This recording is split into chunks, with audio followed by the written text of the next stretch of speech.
अब मोबाइल से रिलेटेड किसी भी चीज के लिए आपको शॉप टू शॉप जाने की जरूरत नहीं पड़ेगी, क्योंकि टोटल सॉल्यूशन लेकर आ रहा है मोबाइल से रिलेटेड सारी एसेसरीज, जो आपको सिर्फ एक क्लिक पर आपके घर पर डिलीवर की जाएगी, और वो भी अच्छे और सस्ते दामों में। तो आइए जल्दी हमारी वेबसाइट पर विजिट करें।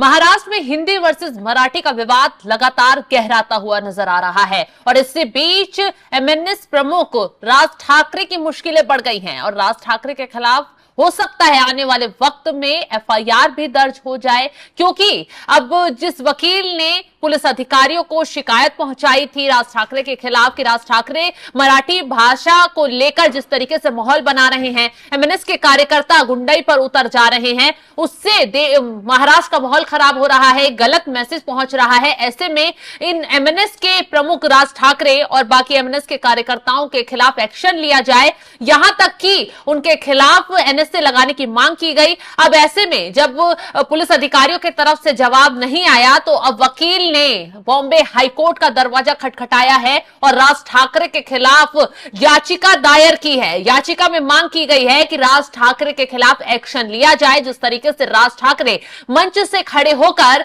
जो मराठी नहीं बोल रहे हैं, जो हिंदी भाषी लोग हैं, व्यापारी हो या कोई और भी लोग हो, उनके खिलाफ जिस तरीके से मारपीट की बातें मंच से खड़े होकर कह रहे हैं और अपने कार्यकर्ताओं को लगातार उकसाने का काम कर रहे हैं, भड़का रहे हैं और ये कह रहे हैं कि जो लोग मराठी भाषी का अपमान कर रहे हैं, हिंदी भाषी यहां इस्तेमाल कर रहे हैं, उनके कान के नीचे लगा देना चाहिए। इस तरीके की भाषा जो है माहौल खराब करने, लोगों में गलत मैसेज पहुंचाने, लोगों को भड़काने का काम कर रही है। तो ऐसे में राज ठाकरे के खिलाफ जो है तगड़े से तगड़ा एक्शन लिया जाए। आपको बता दें कि वकील ने जनहित याचिका दायर की है, जिसमें महाराष्ट्र नवनिर्माण सेना प्रमुख राज ठाकरे और उनके संबंधित राजनीतिक कार्यकर्ताओं के खिलाफ पुलिस को प्राथमिकी दर्ज करने का आदेश देने की मांग की गई है। ये याचिका वकील घनश्याम उपाध्याय ने दायर की है, जिन्होंने पहले हिंदी भाषा के मुद्दे पर नागरिकों पर हो रहे हमले के खिलाफ कार्रवाई की मांग करते हुए अधिकारियों को एक शिकायत भेजी थी। वकील का कहना है कि शिकायत के बावजूद ठाकरे के खिलाफ कोई मामला दर्ज नहीं किया गया,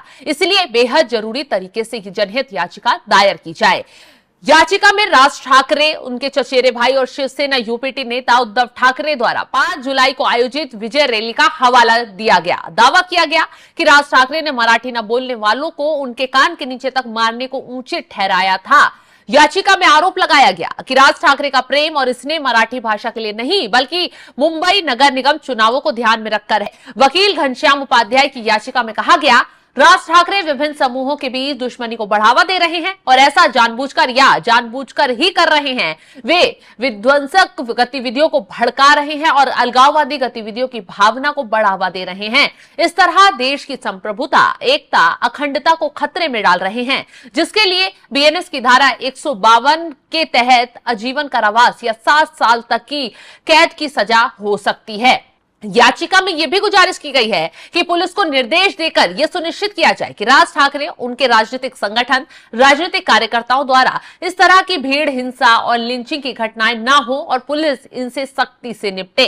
इससे भारत के चुनाव आयोग और देश के सभी राज्यों के चुनाव आयोगों को निर्देश देने की भी गुजारिश की गई है कि वे देश के राजनीतिक दलों की ऐसी अवैध गतिविधियों पर नजर रखें और कंट्रोल करने के लिए एक दूसरे के साथ समन्वय में नीति तैयार करें, जो भारत की संप्रभुता, अखंडता, एकता को खतरे में डालती है या डालने की प्रवृत्ति रखती है। वकील की तरफ से राज ठाकरे पर तगड़े से तगड़ा एक्शन लेने की मांग की गई है। कहा जा रहा है कि जिस तरीके से ये जनहित याचिका कोर्ट तक पहुंच गई है, उससे राज ठाकरे की मुश्किलें बढ़ सकती हैं।